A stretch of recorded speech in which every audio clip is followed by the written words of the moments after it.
श्री शिवाय नमस्तुभ्यम, हर हर महादेव, जय महाकाल। कैसे हैं आप सभी लोग। देखिए आज का जो ये वीडियो है ना, आप सभी लोगों के लिए बहुत ही ज्यादा खास और विशेष होने वाला है।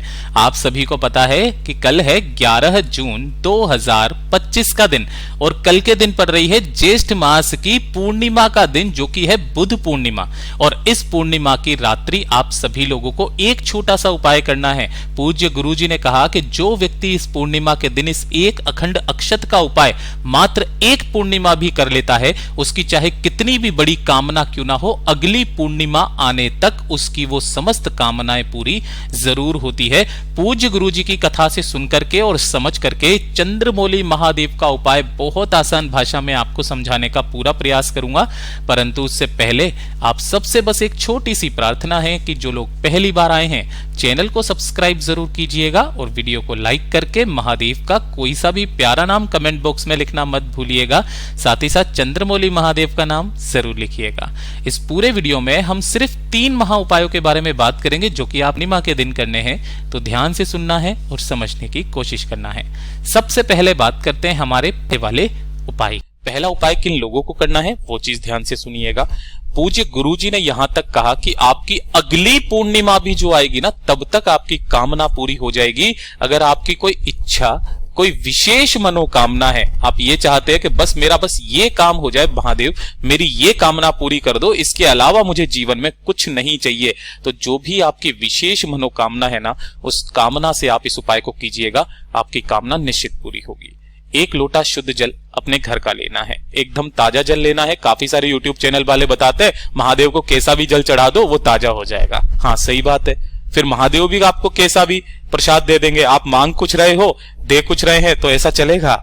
ऐसा बिल्कुल भी नहीं है ना। देखिए हर एक उपाय करने का एक नियम होता है, हर पूजा का भी एक नियम होता है, ठीक है। जल जहां तक आपके घर में ताजा मिल जाए ताजा जल ले लेना एकदम से।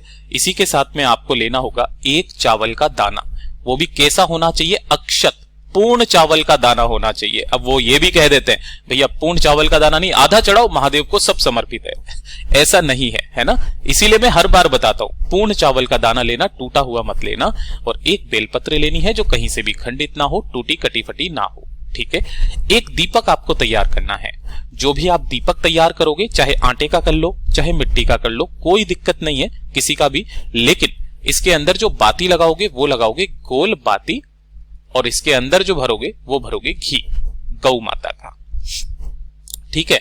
इन सभी को लेकर के पूर्णिमा के दिन, है ना, कोशिश करना कि आप प्रदोष काल से पहले पहले ये वाला उपाय कर ले, ठीक है। आपको क्या करना है? सबसे पहले जाना होगा महादेव जी के मंदिर शिवलिंग के पास में। लेकिन जैसे ही आप महादेव जी के मंदिर में पहुंचोगे सबसे पहले पड़ेगी चौखट। तो जो ये चौखट है यहाँ पर, इस चौखट के दाहिनी ओर जाने से पहले, महादेव के पास जाने से पहले, इस महादेव की चौखट पर आपको उस 1 दीपक को प्रज्वलित कर देना है अपनी कामना कह करके। और उसके बाद में आप जाओगे अंदर की तरफ। कहां पर? शिवलिंग के पास। उत्तर दिशा, नॉर्थ डायरेक्शन की तरफ मुख करके आपको खड़े हो जाना है। अब उपाय करने का एक खास नियम और तरीका। जैसे ही आप यहां पर पहुंचोगे तो सबसे पहले आपने जो 1 लोटा कलश में जल लिया है, उस जल को आपको शिवलिंग के ठीक ऊपर, केवल शिवलिंग पर, ओम नमः शिवाय श्री शिवाय नमस्तुभ्यम का स्मरण करते हुए समर्पित करना है। किन के नाम से? चंद्रमौली महादेव के नाम से। यह चीज नाम याद रखिएगा, चंद्रमौली महादेव के नाम से समर्पित कर देना। जल समर्पित कर देने के पश्चात आपने जो 1 चावल का दाना लिया है उसे अपने दाहिने हाथ में रखना। इस तरीके से अपने दाहिने हाथ की हथेली पर अपना नाम और गोत्र बोल करके, ये ध्यान रखना, चावल के दाने के साथ आपको अपना नाम और गोत्र बोलना है और इसको उठा करके समर्पित कर देना शिवलिंग के ठीक ऊपर, ठीक है। ऐसे ही आपको 1 बेलपत्र लेना है। बेलपत्र को अपनी हथेली पर रखना, ये चीज ध्यान रखना। बेलपत्र को अपनी हथेली पर कैसे रखना है? बीच वाली पत्ती बीच वाली उंगली पर रहेगी, डंडी आपकी तरफ रहेगी। इस तरीके से अपने दाहिने हाथ की हथेली पर रखना। अपने हृदय की बात, अपनी जो विशेष मनोकामना है, उस विशेष मनोकामना को बोल करके इस बेलपत्र को पकड़ के माता के हस्त कमल, ये कटी भाग से टच करके इसी चावल के दाने के ऊपर ऐसे समर्पित करना कि डंडी रहे जलाधारी की तरफ, बीच वाली पत्ती का मुख आपकी तरफ। बाबा से निवेदन कामना करके वापस घर के तरफ चले आ जाइएगा। पूज्य गुरुजी ने कहा है ज्यादा से ज्यादा 1 महीना, यानी कि जो अगली पूर्णिमा आएगी तब तक आपकी कामना पूरी जरूर होगी। पूज्य गुरु जी का बहुत अद्भुत और अचूक उपाय है, जरूर कीजिएगा। बात कर लेते हैं दूसरे वाले उपाय की। दूसरा वाला जो उपाय है मैंने आपको बताया था बहुत ही ज्यादा खास होने वाला है। किन लोगों के लिए खास होने वाला है? देखिए, अगर आपका कोई कार्य है जो काफी समय से अटका हुआ है, चाहे वो कोर्ट कचहरी का कार्य हो, चाहे नौकरी का कार्य हो, चाहे व्यापार का कार्य हो, पदोन्नति का कार्य हो, या घर का ही कोई कार्य हो, तो अगर वो कार्य अटका हुआ है, पूरा हो नहीं रहा है, आप चाहते हो कि वो कार्य जो है वो सिद्ध हो जाए, तो किसी भी कार्य की सिद्धि के लिए ये चीज ध्यान रखना, आपके जो भी काम अगर बिगड़ रहे हैं ना, वो भी सुधर जाएंगे। पूर्णिमा के दिन का ये वाला उपाय करना बिल्कुल मत भूलिएगा। इस वाले उपाय में आपको चावल के 7 अक्षत चाहिए, दाने, है ना। कैसे? पूर्ण, ये चीज ध्यान रखना, महादेव को पूर्ण चावल का दाना ही चढ़ता है। 7 चावल के दाने लेना है। इसी के साथ में आपको लेना होगा इत्र। अब इत्र लेने का क्रम ध्यान दीजिएगा। यहां पर आपको ऐसा वैसा कोई इत्र नहीं लेना है, इस चीज का ध्यान रखना। यहां पर अगर आपको केसर वाला इत्र मिल जाए तो केसर का इत्र ले लेना, और अगर केसर का इत्र नहीं मिलता है तो एक काम कीजिएगा, जो पूज्य गुरुजी ने बताया कि केसर की 2 से 4 कलियां लो, है ना, इसे दूध के अंदर गला दो, और गलाने के पश्चात जो दूध वो लाल लाल सा हो जाएगा थोड़ा सा, है ना, उस वाले दूध को ले लेना, वो केसर का इत्र मान लिया जाएगा। और इसी के साथ में आपको एक लेना है सफेद फूल। यहां पर भी ध्यान रखना, गलती से भी केतकी का फूल मत ले लेना, वरना 1000 गौ हत्या का पाप लगता है। इसके अलावा जो सफेद फूल चाहिए वो सफेद फूल ले लेना। ये 3 चीजें, 7 अक्षत, चावल के दाने, केसर का इत्र या फिर दूध में भीगी हुई केसर, और साथ ही साथ एक सफेद फूल। 1 लोटा शुद्ध जल लेना है अपने घर का, ताजा जल, ठीक है। और इन सभी को लेकर के पहुंच जाना है महादेव के मंदिर शिवलिंग के पास में। उपाय करने का एक नियम, उत्तर दिशा नॉर्थ डायरेक्शन की तरफ हमेशा बता देता हूं, मुंह करके खड़े हो जाना। खड़े हो जाओगे, खड़े हो जाने के पश्चात सबसे पहले 1 लोटा शुद्ध जल बाबा की शिवलिंग पर समर्पित करना। ओम नमः शिवाय, श्री शिवाय नमस्तुभ्यम पंचाक्षरी मंत्र या षडाक्षरी मंत्र का स्मरण करते हुए कुंदकेश्वर महादेव के नाम से, किनके नाम से करोगे? कुंदकेश्वर महादेव के नाम से समर्पित करना। जल समर्पित कर देने के पश्चात आपका जो दाहिना हाथ है, उस दाहिने हाथ की हथेली पर सबसे पहले आपने जो 7 चावल के दाने लिए हैं, उन 7 चावल के दानों को रखना, और जो आपने एक सफेद फूल लिया है, उन सफेद फूल को रखना, और जो आपने केसर का इत्र बनाया है ना, वो इन दोनों के ऊपर आपको छींट लेना है ना। छींट करके नाम, गोत्र और जिस कार्य की सिद्धि के लिए आप आए हो, उस कार्य की सिद्धि को कहते हुए, महादेव से विनती करते हुए, इन सभी चीजों को शिवलिंग के ठीक ऊपर छोड़ देना। बाबा से निवेदन करना, कामना करना कि मेरा ये काम सिद्ध हो जाए, बस मुझे इसके अलावा और कुछ नहीं चाहिए। आपका वो काम सिद्ध होगा ही होगा, समय लगेगा लेकिन काम जरूर होगा। पूज्य गुरु जी का बहुत अद्भुत और अचूक उपाय है, जरूर कीजिएगा। और अगर आप शिवलिंग के पास नहीं जा सकते हो, सबसे खास बात पूज्य गुरु जी ने कही, अगर आपके घर में बेलपत्र का पेड़ है ना, उसके नीचे भी आप कर सकते हो।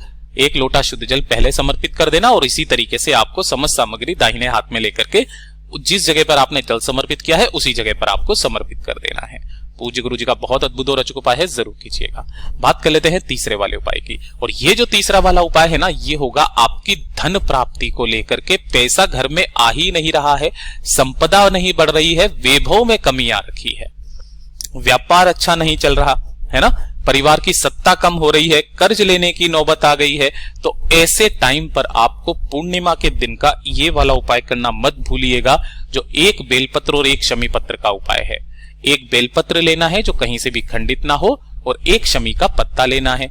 शमी का पत्ता यहां से तोड़ोगे, ये जो पूरा बनाया गोले में, ये 1 शमी का पत्ता है, और 1 लोटा शुद्ध जल अपने घर का ले लेना।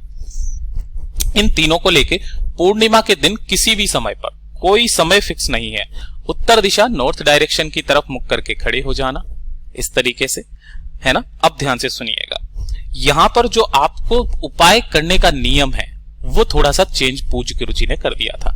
सबसे पहले आपको 1 शमी का पत्ता लेना है, जो पूजा पाठ करनी है वो पहले कर लेना।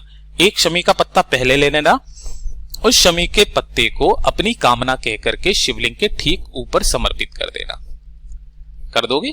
उसके बाद में जो आप बेलपत्र लोगे ना, देखिए माता अशोक सुंदरी के ऊपर पहले आप बेलपत्र कैसे समर्पित करते थे? ऐसे, डंडी जलाधारी की तरफ, बीच वाली पत्ती का मुख शिवलिंग की तरफ होता था। इस क्रम में आपकी जो डंडी रहेगी वो रहेगी शिवलिंग के तरफ, और बीच वाली पत्ती रहेगी जलाधारी के तरफ। ये चीज का ख्याल रखना। इस तरीके से आपको बेलपत्र समर्पित करना है।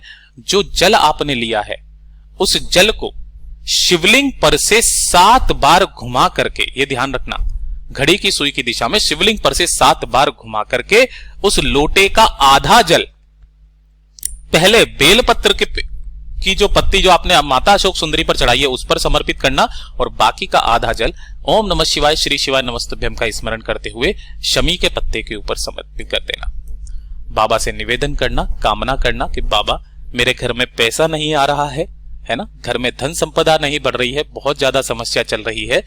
शिवलिंग से टपका हुआ थोड़ा सा जल वहां से इकट्ठा करना, अपने घर पर व्यापार स्थल पर छींट दीजिएगा। आपकी घर में धन की आवक होना धीरे धीरे करके स्टार्ट हो जाएगी। पूज्य गुरु जी के ये सभी उपाय बहुत ही ज्यादा खास और अद्भुत है, जरूर कीजिएगा। वीडियो पसंद आए तो लाइक जरूर करना, चैनल को सब्सक्राइब जरूर कीजिएगा। मैं आपसे मिलता हूं अगली वीडियो में, तब तक के लिए ओम नमः शिवाय, हर हर महादेव, जय महाकाल।